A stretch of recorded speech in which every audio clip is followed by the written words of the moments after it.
शीतल षष्ठी विषय 10 धाड़ी रचना आम ये भिडटे अभ्यास करवा। प्रथम लिखा ओडिया मास ज्येष्ठ शुक्ल षष्ठी दिन शीतल षष्ठी पर्व पालित हुए। 2 रे लिखा ग्रीष्म ऋतुर शेष एवं वर्षा ऋतुर आरंभ रे यही पर्व पड़ी थाए। 1 2 पॉइंट गला। 3 रे लिखा एही पर्व रे देवाधिदेव महादेव एवं देवी पार्वतींकर विवाह उत्सव अनुष्ठित होता है। कारण शीतल षष्ठी पर्वटी शिव पार्वतींकर विवाह उत्सव उपलक्षे अनुष्ठित होता है।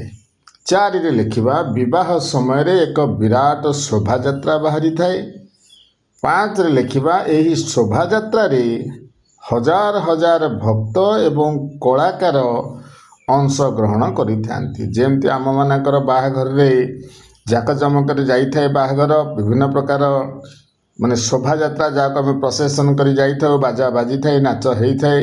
सेमती पारंपरिक शैली रे शिव पार्वतींकर विवाह उत्सव होइथाए एवं सेते नाच गीतर आयोजन करा जाइथाए।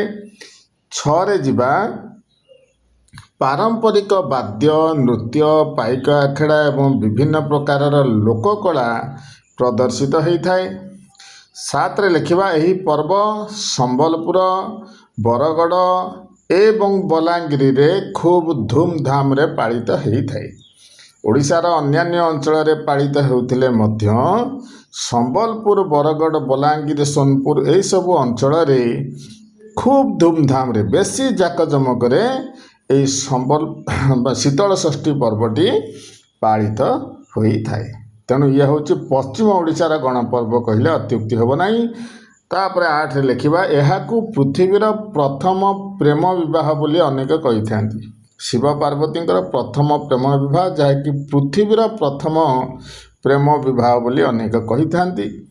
9 रे लिखा संबलपुर नंदपड़ा अंचल यही पर्व आरंभ होता बोली ऐतिहासिक तथ्यरू जना पड़ी।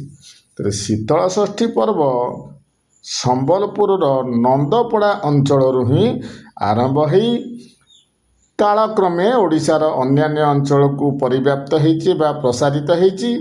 किंतु यार आरंभ जगटी हूँ संबलपुर नंदपड़ा।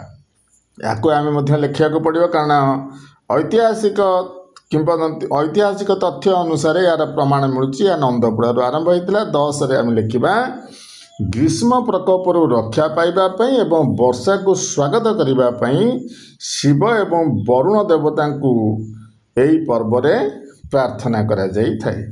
एमती 10टी धाड़ी रे रचना शीतल षष्ठी विषय लिखिले भिडियोटी देख सांग मानक शेयर कर। भिडियोटी देखिथिबारु अनेक अनेक धन्यवाद।